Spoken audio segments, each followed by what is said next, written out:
Okay, so welcome everybody. As I said, I think some more colleagues will join us in due course. My name is Tony Mays. I am the Commonwealth of Learning's Education Specialist for Open Schooling and your host and moderator for today.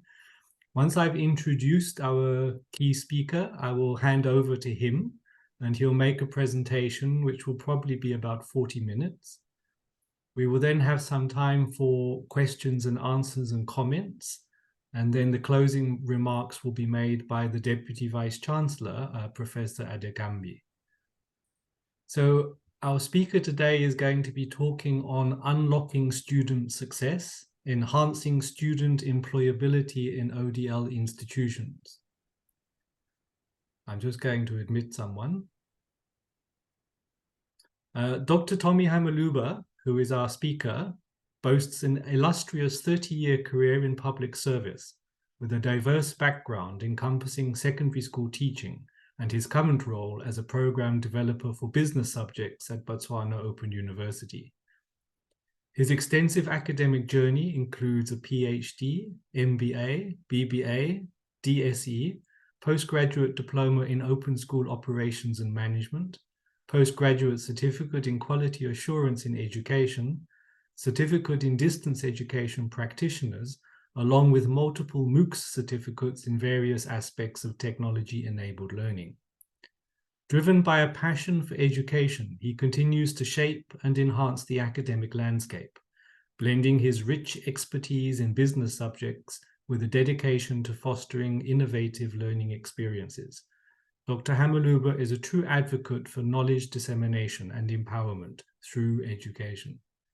So with that short introduction, I'm going to hand over to Dr. Hamaluba, who is invited to share his screen. Thank you very much, Prof.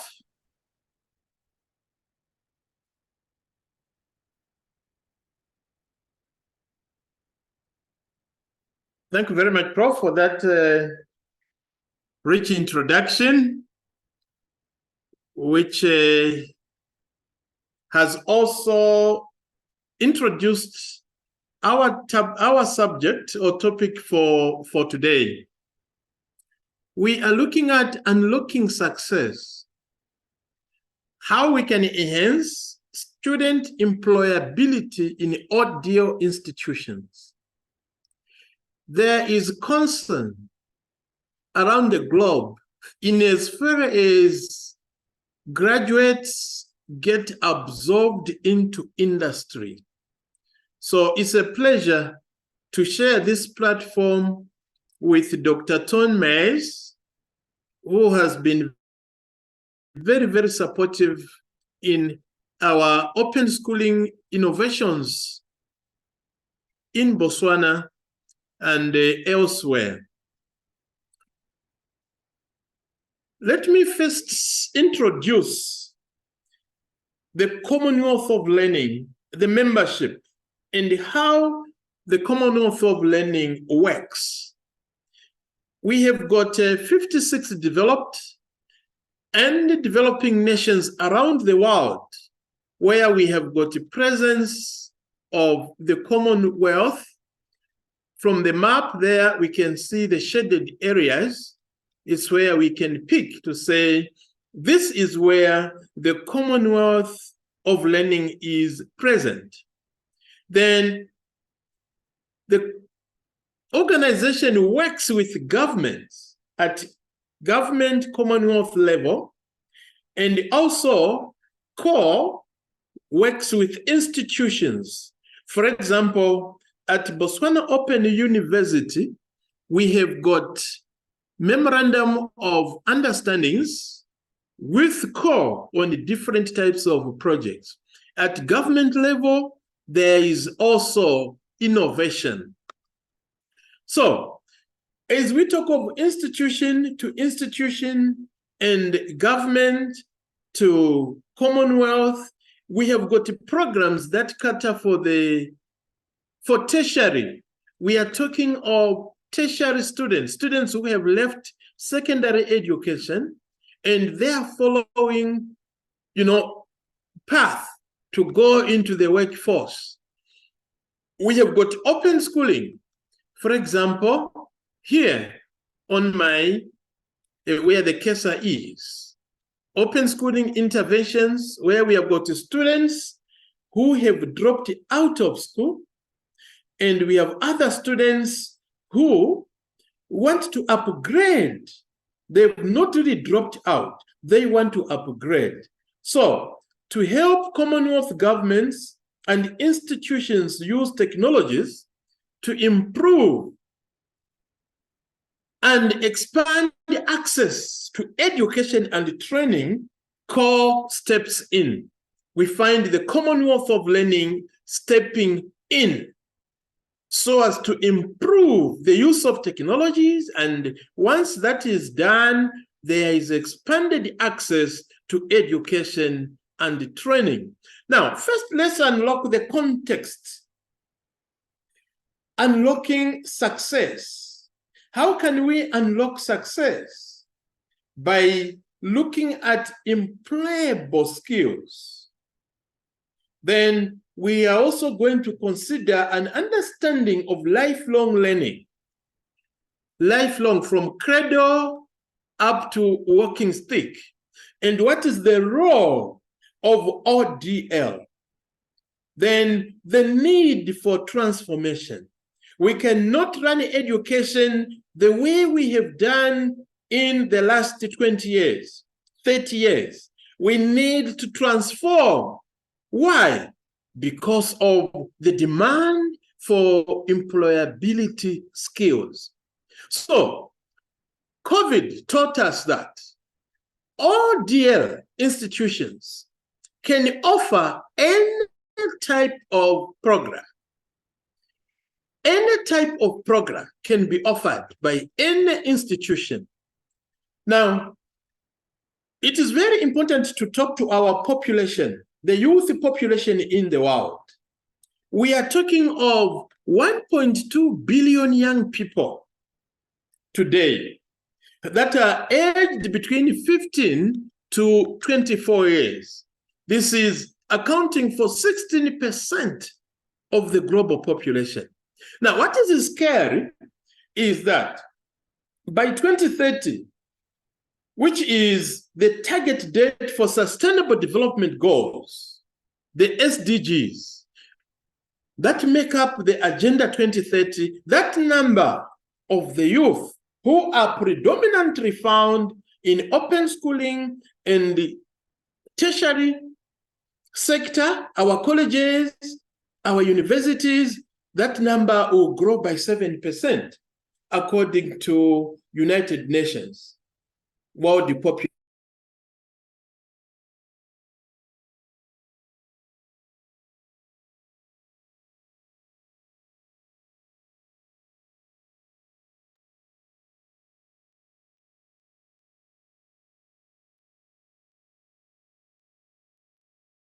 Hi, Tommie. We seem to have lost you temporarily.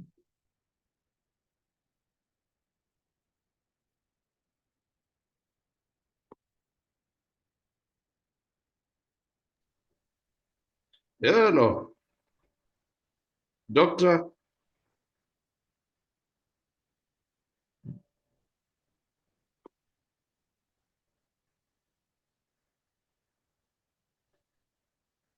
Okay, colleagues, I think Dr. Hamaluba's exited and will come back in again just now. I think he probably has a connection problem. Hello, am I available? Yes. Okay, Yes, no, I sir. thought it's my problem this side. If it's the problem, the other side is fine. Yeah, no, Dr. Hamaluba froze, so I think he has a connection problem. So I'm expecting him to come back in just now.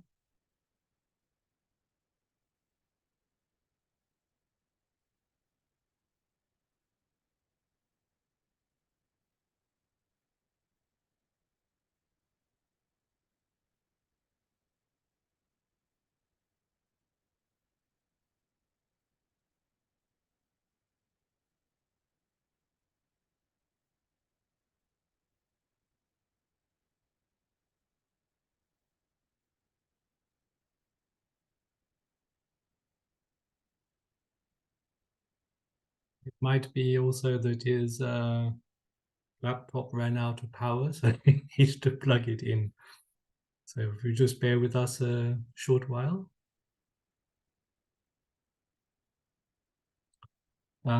Whilst we're waiting, does anybody have any questions about coal and the work we're doing?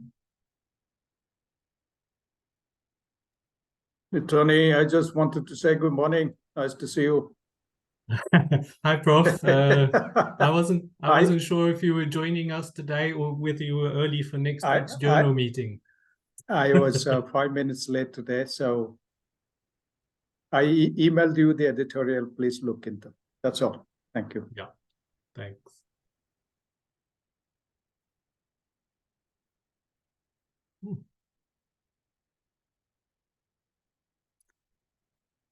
Okay, maybe one of Dr. Hamaluba's colleagues, could you get hold of him on WhatsApp and ask him? Okay, let me try and do that. Yeah.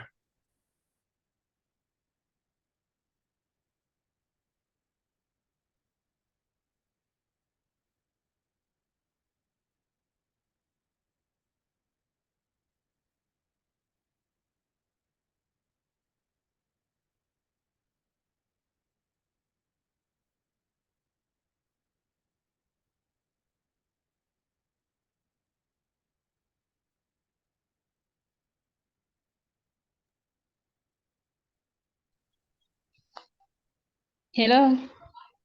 Hi, Mutinda. Hello. Hi. Hello. Dr. Tommie just called me. He lost connection. He's trying to reconnect. Okay, that's what I thought probably happened. Yes, he's trying to connect. Okay, thank you. He's suggesting that he shares the screen. And now he was also suggesting that maybe he shares the screen from there, if that is possible. Speak through mobile. Then he'll speak through mobile. Okay, so you want me to put the display on? It's your phone. Sorry?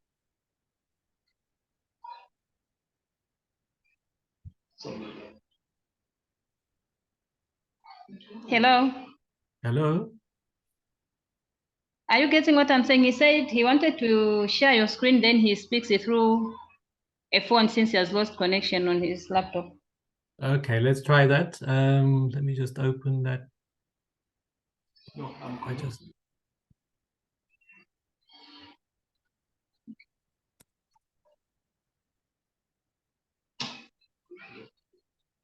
No, it's okay.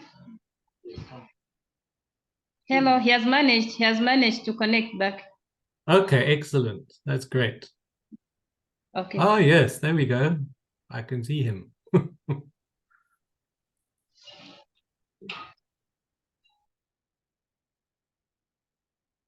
Welcome back, Dr. Hamaluba. Well, My sincere apologies. I just goofed. My network just went. I'm sorry about that.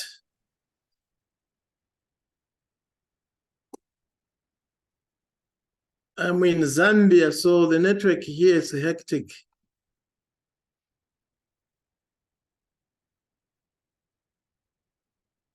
Can someone just confirm if you are able to see the screen?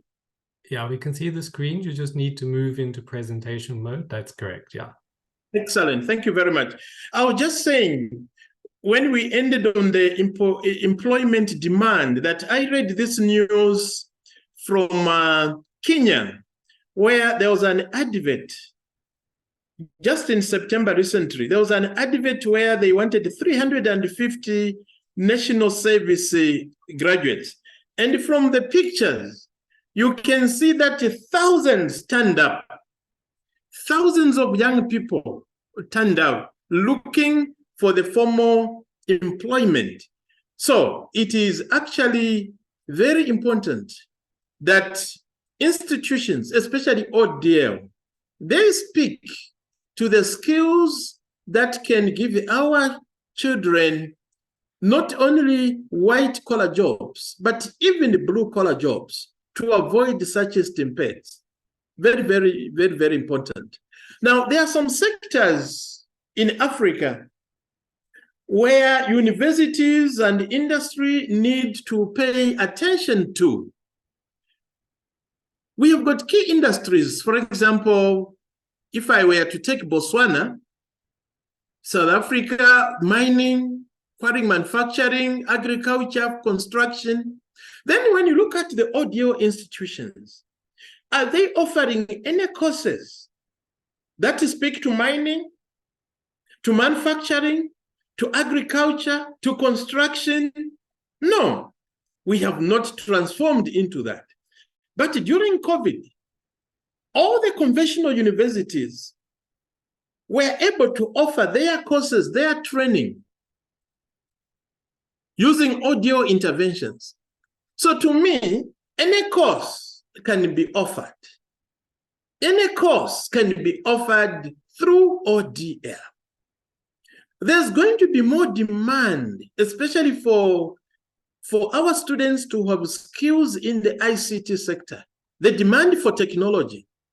As we talk of the 21st century skills, there's going to be more demand for service type of, soft skills also, the IT.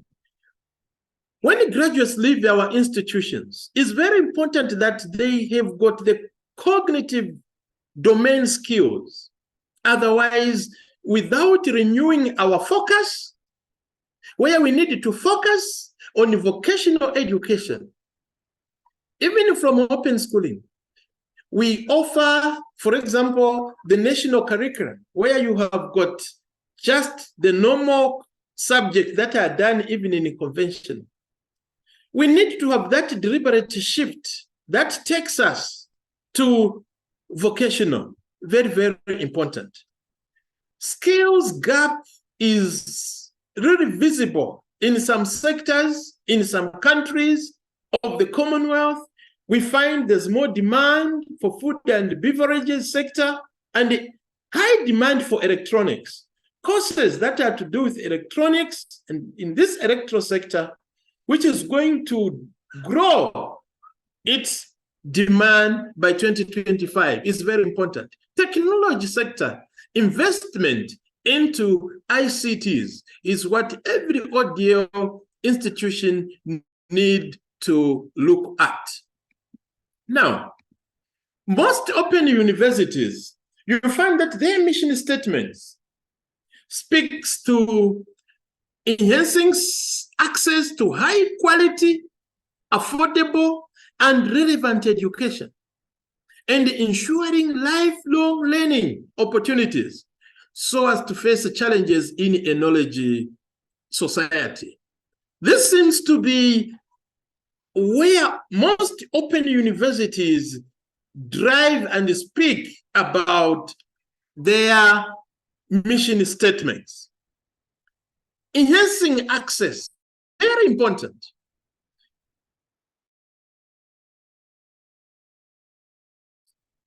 A survey that was done that 85% of employees that I saw from this survey on LinkedIn, 83% spoke of employees sharpening. They needed to improve. If we are ODL institutions and we need our students to also get the skills, we need to upskill ourselves. Sometimes the problem lies with the universities, colleges, having employees who have not sharpened their skills, hence not able to offer the relevant skills that we need for our students. So we need to bear in mind that lifelong education is different from lifelong learning as ODL institutions. We find that lifelong education, which most of the universities are doing, is the formal and the structured way of offering all these courses that we have seen year in, year out, the degrees, the certificates, some institutionalized learning that is coming out. We have got people who are very educated, but they are lacking on skills. So when we attach lifelong learning, is where we are talking of learning throughout life. That's why even as lecturers, as program officers who run programs into our universities, we need to know that learning is throughout our life. We need to upgrade also. Learning to do skills, to have skills for doing something is what lifelong learning is all about. Learning to be, learning to live together, all these things according to UNESCO, they speak to lifelong learning. So this afternoon, the question is, how is our university? How is your college where you are coming from? How is your Department of Education positioning education into 21st century? Are we focusing still on just producing educated people who have no skills for survival? Have we done an audit of the courses that we are offering? These are very critical questions that we have to answer. There are three critical dimensions of lifelong learning. It's very important to understand when, during the life phases, it is from cradle to grave. We continue learning. We learn throughout our life cycle. How? The modalities of delivery. How are we sharpening our delivery so that we have got the formal and non-formal or informal? What are the learning domains? How are we doing personalized learning, personalized training? How are we blending with the social and cultural development? Very, very important. That education is not just coming out with a degree, a certificate. No, we must have skills that change. Let's survey and look at three countries, Australia, Singapore, and South Africa. Where are we when we look at these three countries? Australia, the aim in Australia is to develop skills and upscale, reskill citizens for a dynamic economy. And the focus is to build a strong economic and industrial orientation in Australia. Now, we have got programs there, the mechanisms that speak to national foundation skills, strategies for adults. Through, I'll be talking to the qualifications frameworks. For example, there are also challenges, no comprehensive national policy. And this is speaking to a number of countries where it is a problem to have national policies that speak to renewed educational front.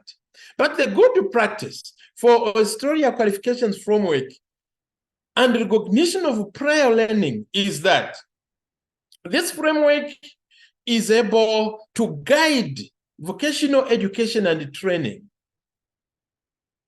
by recognizing prior learning experiences.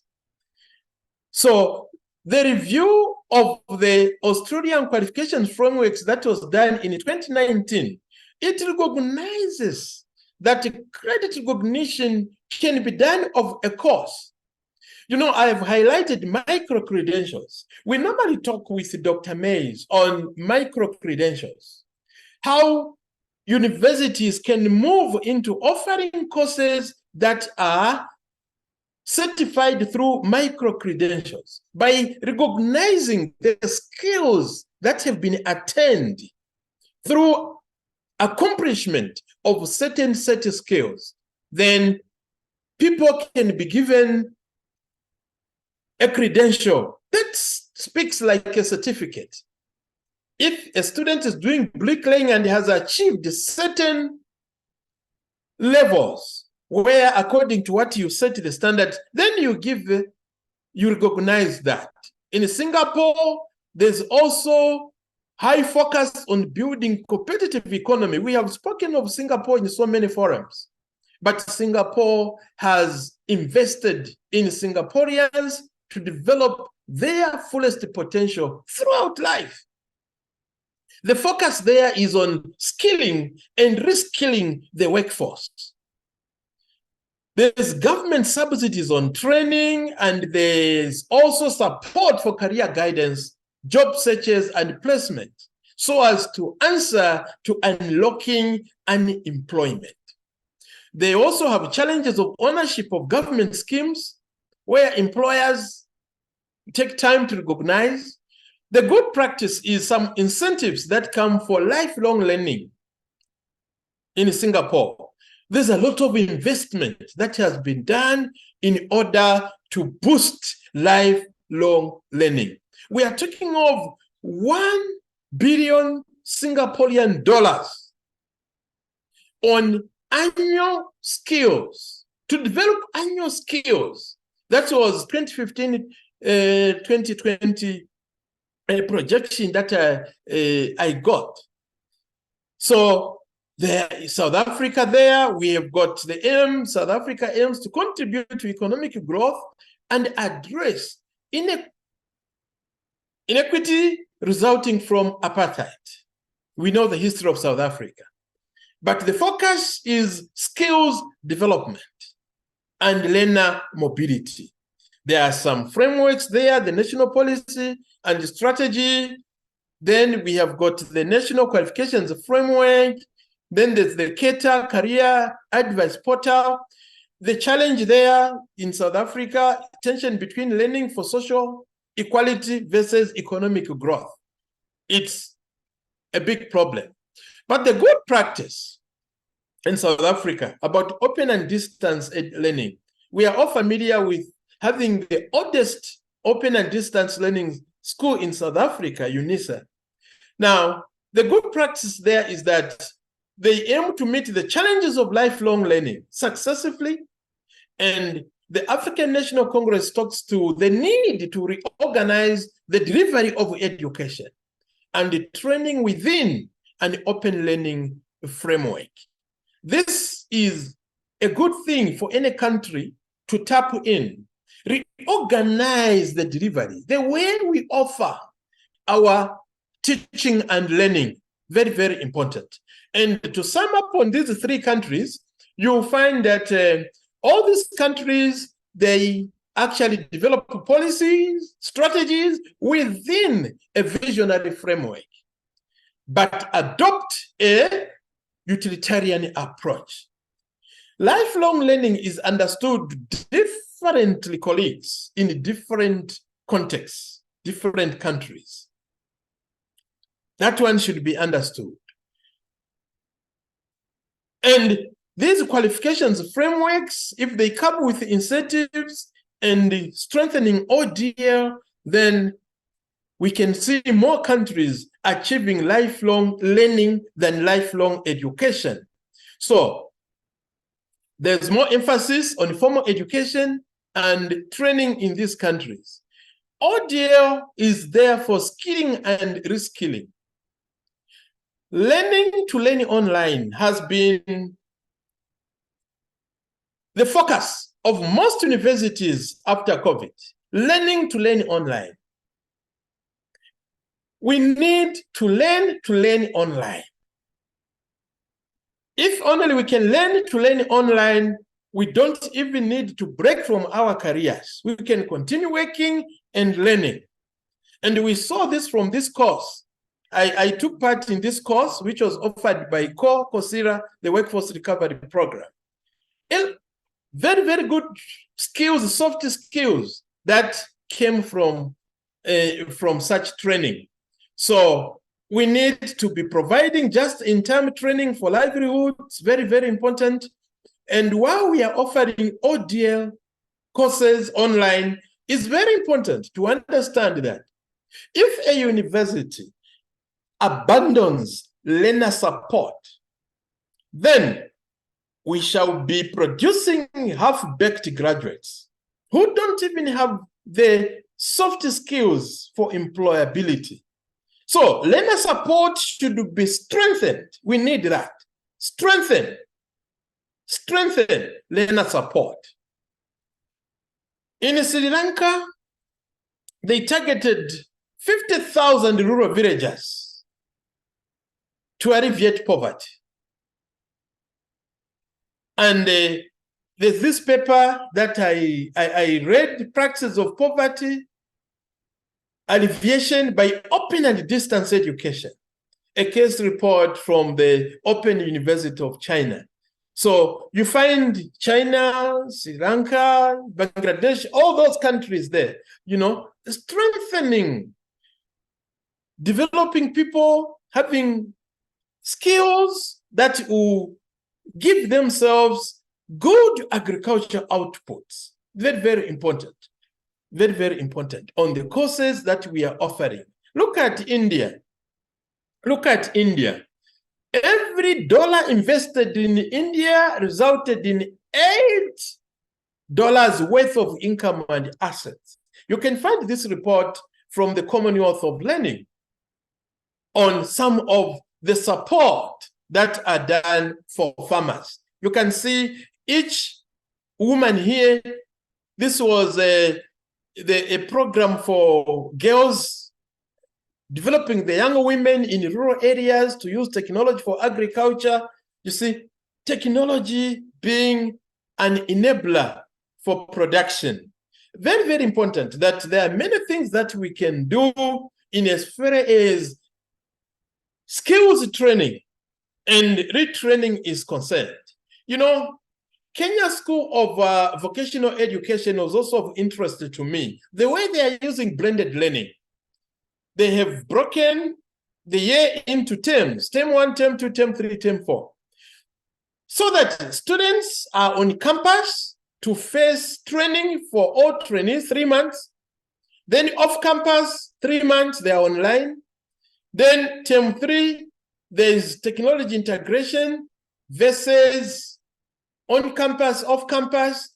Then we have term 4, where they do teaching practice at workplaces, 3 months. So it's very doable.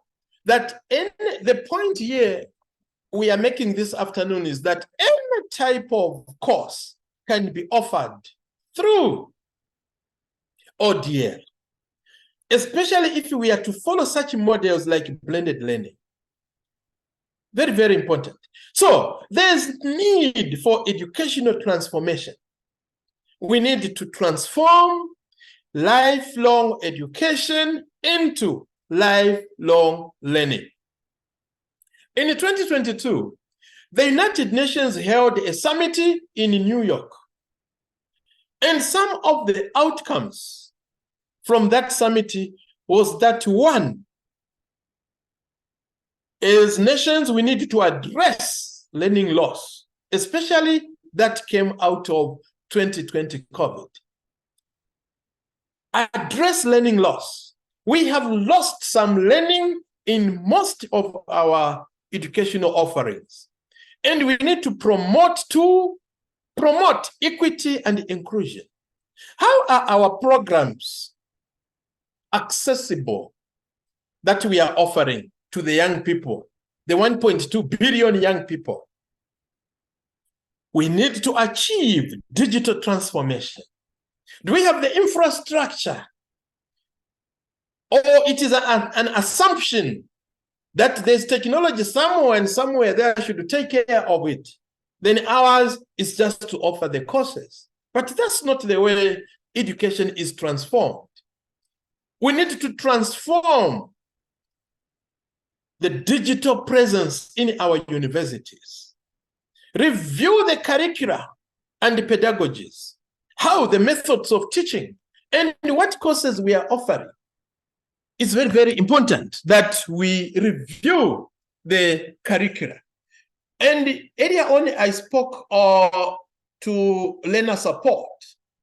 We need to support the psychosocial well-being of our students. so that we develop the rounded lifelong learners with the skills that will carry them throughout their lifetime.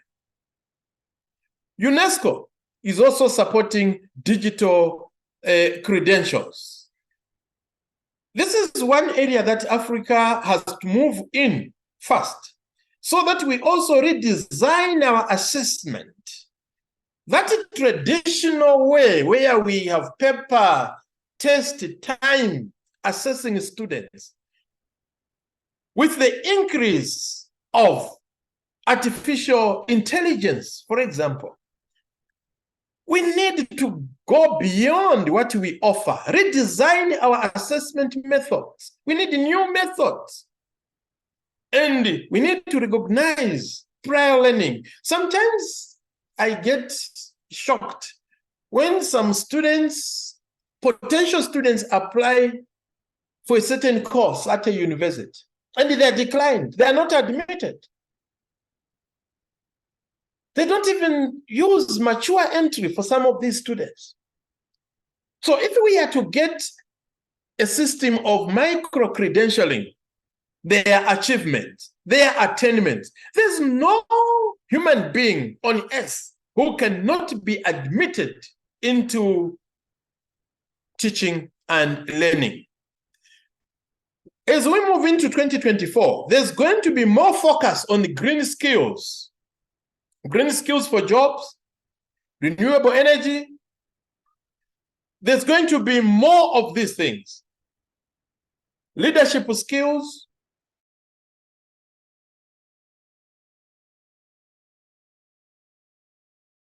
teams.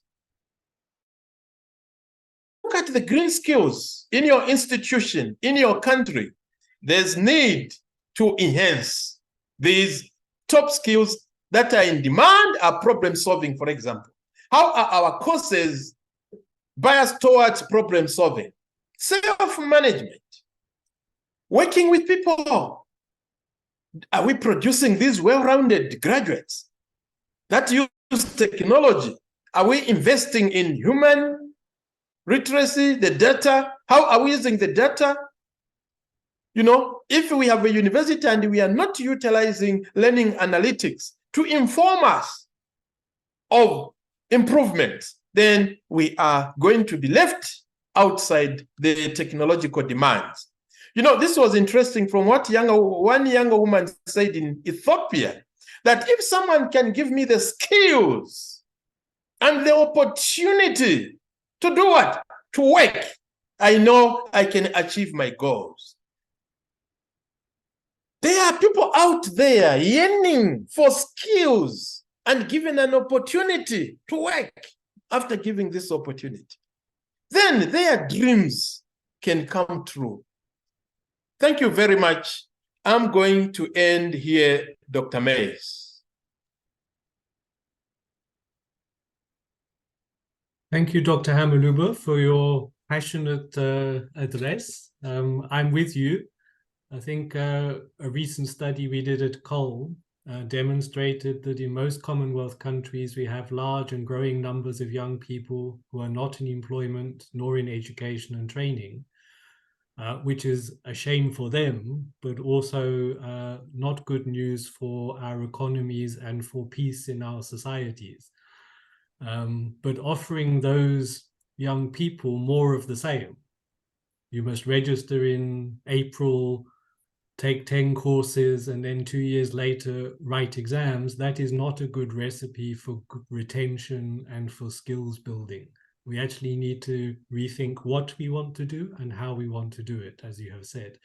So colleagues, the floor is open to questions and comments to Dr. Hamaluba. Anybody would like to start?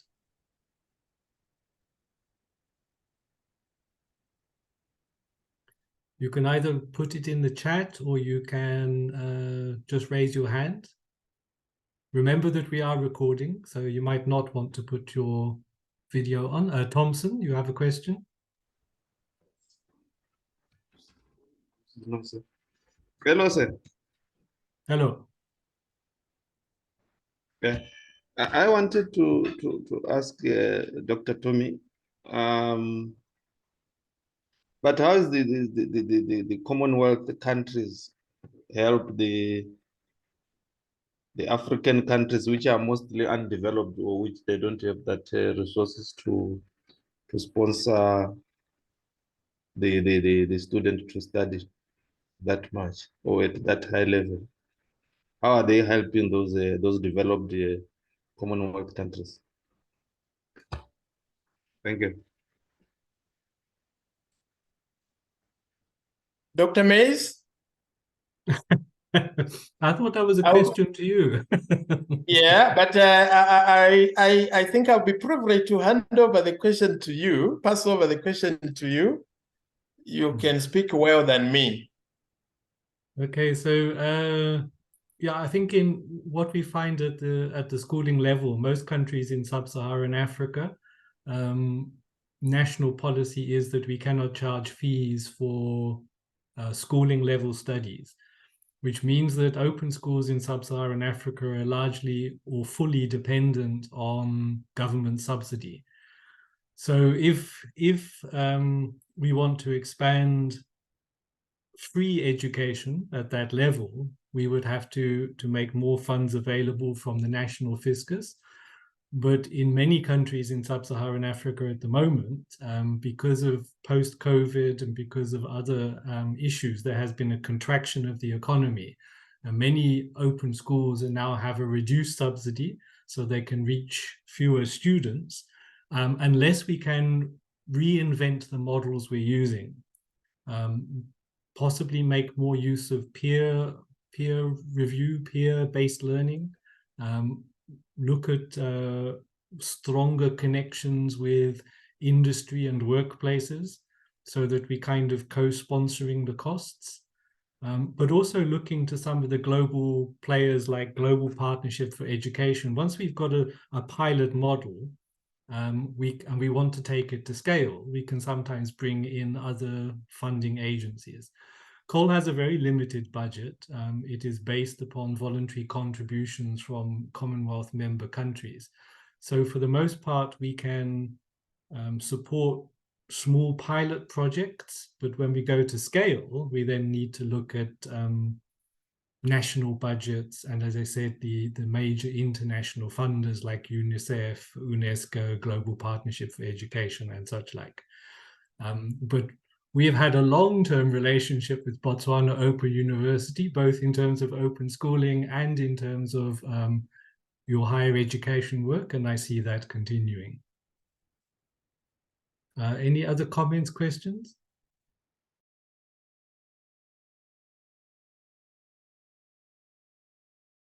Thompson, I see you want to follow up, or are you clapping? I think you're clapping. So I think that's kudos. Yeah, that's kudos to Dr. Hamaluba for his passionate address. Any comments from anybody else? Oh, so we have a new guest.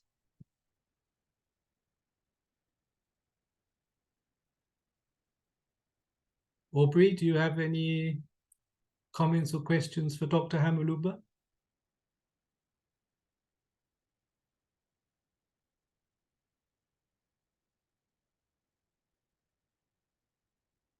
Okay, nothing. Prof. Panda?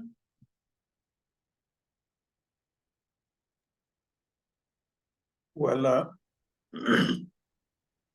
it was an excellent presentation. I was looking at the blended learning program, the teacher education program, and which struck to me to be very, very interesting. And I think we all are going towards blended learning. And the 4 phases that he showed, 3 months each, and which makes sense.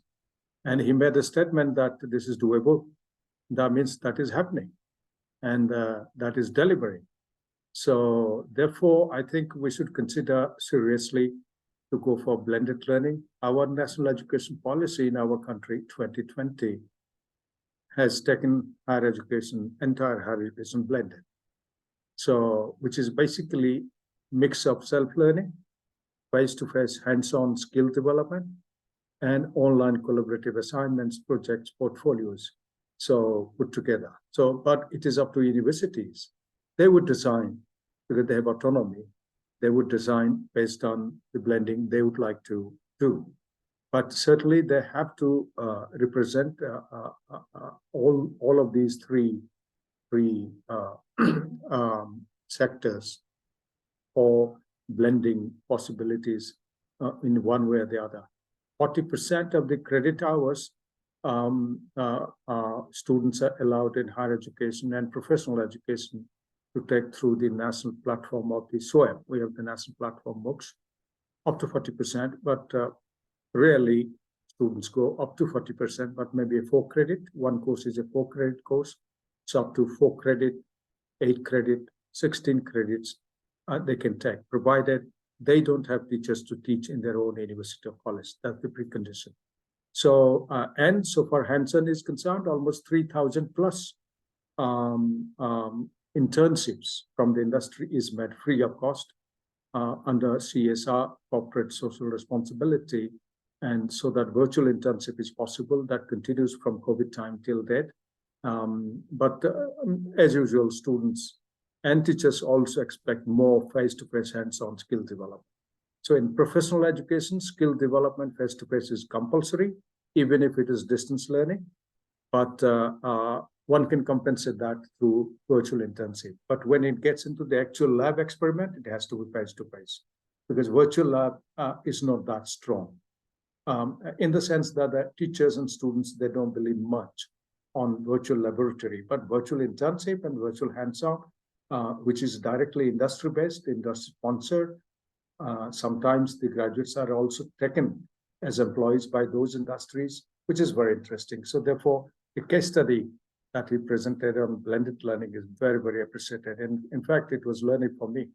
And quite a few things, maybe later on, I may like to connect to Dr. Tommie to get to know more about those 4 phases and how they are doing.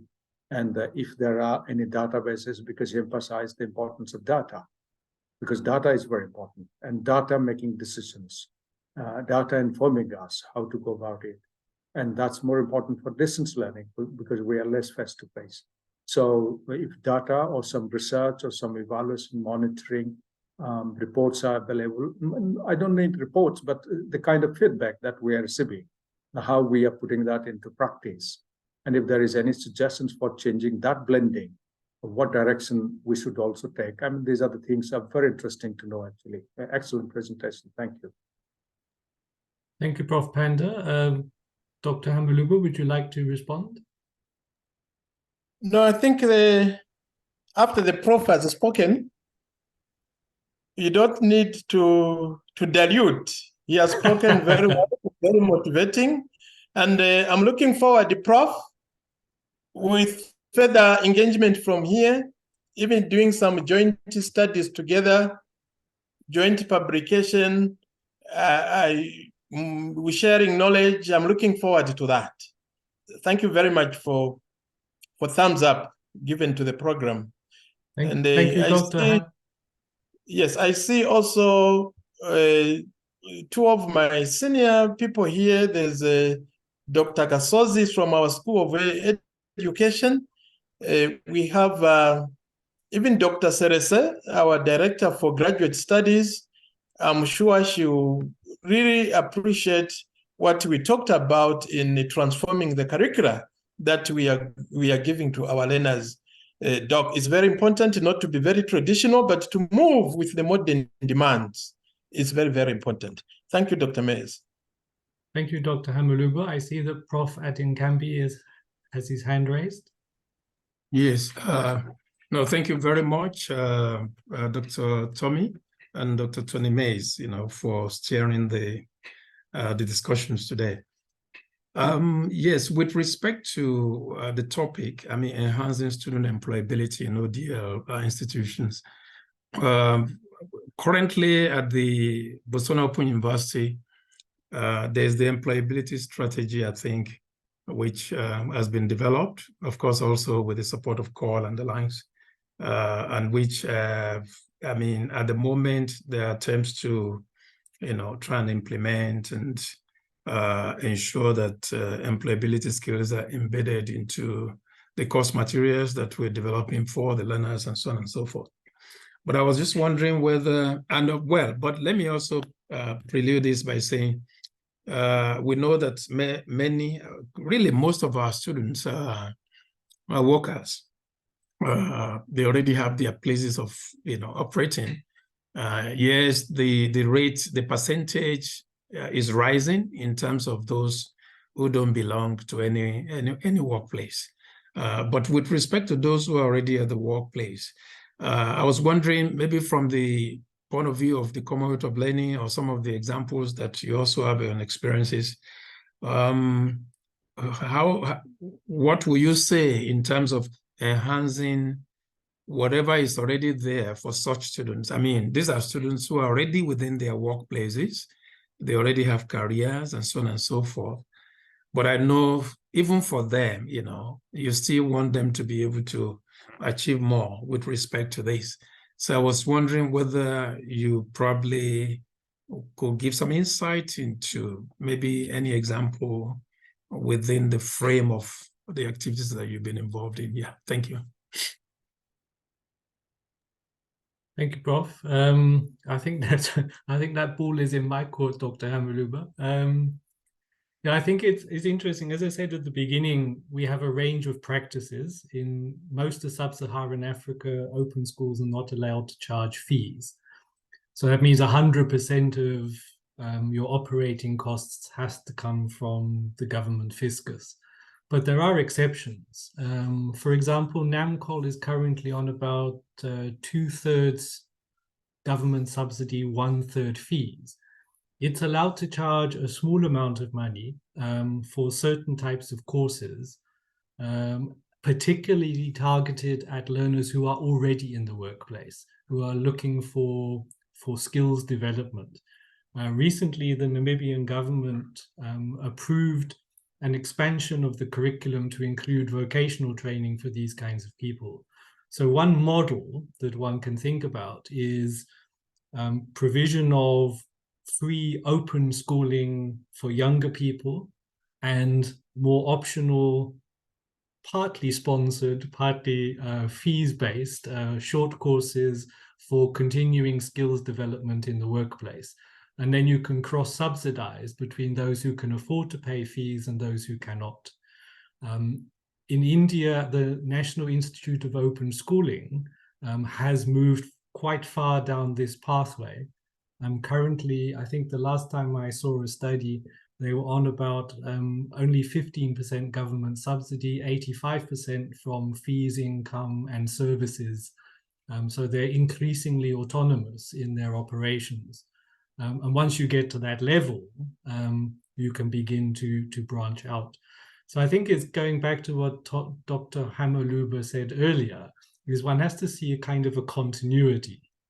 We've got younger people who've dropped out of schooling or just need 1 or 2 subjects. We help them with their schooling subjects to get their matriculation certificates. That opens one set of doorways for them. We've got others who dropped out of schooling or didn't do very well in schooling. For those, we shouldn't necessarily expect them to complete matriculation, because if they're gone into the workplace and they're surviving, they've gathered all sorts of other skills that we should be able to recognize, give credit for, and give, as I think Botswana has, mature entry into further studies. So if we can think of it as a continuum of learning, where we have completely free, partly subsidized, and fee-paying students all in the same institution, I think that could help us with greater resilience. I'm not sure if Dr. Hamaluba, would you like to add anything? No, I think, no, you have spoken well, and very, very well indeed. Probably I can just say, we have this educational poverty. You can see that, like from this webinar, people are supposed to be thirsty for learning. And this is really not good for people already, for example, in employment, on how they can upskill, their education. So if the world or Africa does not change the response towards continuous education, then we are headed for disaster. Thank you.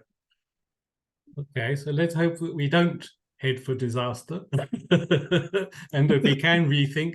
But it means we have to bring ministries on board, we have to bring accreditation agencies on board, we have to bring industry on board. However, I see we're nearing the top of the hour, and we did say that we would give the Vice Chancellor, Professor Adinkambi, an opportunity to make some closing remarks. So over to Prof. Thank you very much. Not the Vice Chancellor, but the acting Deputy Vice Chancellor, Academic Services. But thanks. All right, yeah. It's been a wonderful time, that we've had together. And maybe just to start by, of course, thanking Dr. Tommie Mays, our education specialist on open schooling at the Commonwealth of Learning. It's not the first time, you've been with us on many occasions, and every time you come, there's always something that we're able to, benefit from in terms of your wealth of experience. But having said that, of course, also to thank Dr. Tommie Hamaluba, our presenter at the event, for coming and, sharing all this with us. Of course, we do recognize, in our midst, our director, School of Graduate Studies, Dr. Serise, and of course, Dr. Kasozi, our head of Department of Education Management and Leadership, who, as we're speaking, is actually developing a PhD program in that area on educational policy and leadership and policy. And we expect that some of the things that we've been talking about would, of course, be part of that. But also recognizing some of our local and international guests here, and with particular respect to Professor Santosh Panda. I think I've read quite a number of pieces that you've written on various occasions, so it was quite good to at least see you face to face, through this particular medium platform. Well, it gives me great pleasure, really, at this point, to give these closing remarks at this webinar that we've just had. As a university, I think part of our growth trajectory has revolved around organized, discourse, involving this kind of meeting that we've just had. So this, I think, also fits very much within our strategic thinking and espoused goals as a university. For us, academic talk, and especially one with a focus on student employability and success, is not cheap. It comes with a tough, and we must of necessity harness the gains that are derivable from such. And maybe just to add that this webinar is coming on the heels of quite a number of seminars that we've had recently. We held one on employability, which our Dean of Science and Technology, led. And of course, we also had recently another one, which the SADC CDE organized on OER and ODL, with our SADC representatives coming, to the hotel just next door here, the Grand Aria, and our SADC CD office, quite was involved. But even those two, you see the footprint of the Commonwealth of Learning all over the place, and that's really is also a way of saying we're very, very grateful, for the intervention of the Commonwealth of Learning since its establishment, way back, 1988, thereabout. Well, I think during today's webinar, Unlocking Success, Enhancing Student Mobility, Dr. Hamaluba has noted quite a number of things. Of course, the introduced call that we've been talking about, provided background on the employment situation, even sharing that picture with us. I think that is worth more than 1,000 words. When I saw the picture, I said, this picture, tells the story. Of course, he was giving us the figures of 350 people having applied, but now you can see the thousands there, just waiting for that. Whereas we know that, and it speaks to the kind of education that we're looking for, that probably will reduce that kind of number. It took us through lifelong learning in 3 countries, Australia, Singapore, and South Africa. Incidentally, I've been to the 3 countries, but of course, the points raised, I think, are quite clear, and their goals in terms of skilling and upskilling, and so on and so forth. Even, bringing in the case of lifelong learning and talking about the issue of ODL being used to alleviate poverty.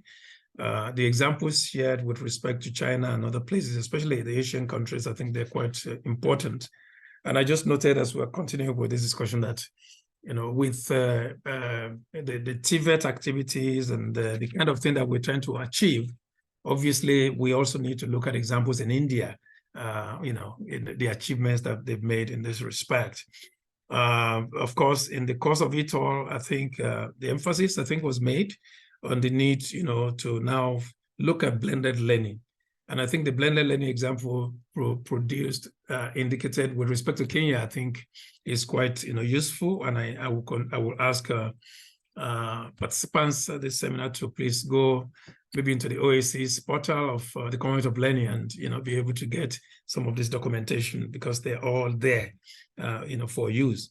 I think veering into, the issue of the UN, the role in transformation, I think is also important. Addressing learning loss, promoting equity and inclusion, achieving digital transformation, the need for us to review the curricula, the various pedagogies that also will need to be reviewed. The need to redesign assessment, focus, and then, redesign assessment and then focus on, the soft skills in that regard. You also talked about promoting great skills. And of course, the variety of literacies that we have and the need to address them, and you group them under human, data, and technological. And you emphasized, the need for us to appropriate to the full the opportunities that learning analytics, will offer us. And of course, in the follow-up discussions, we had interventions.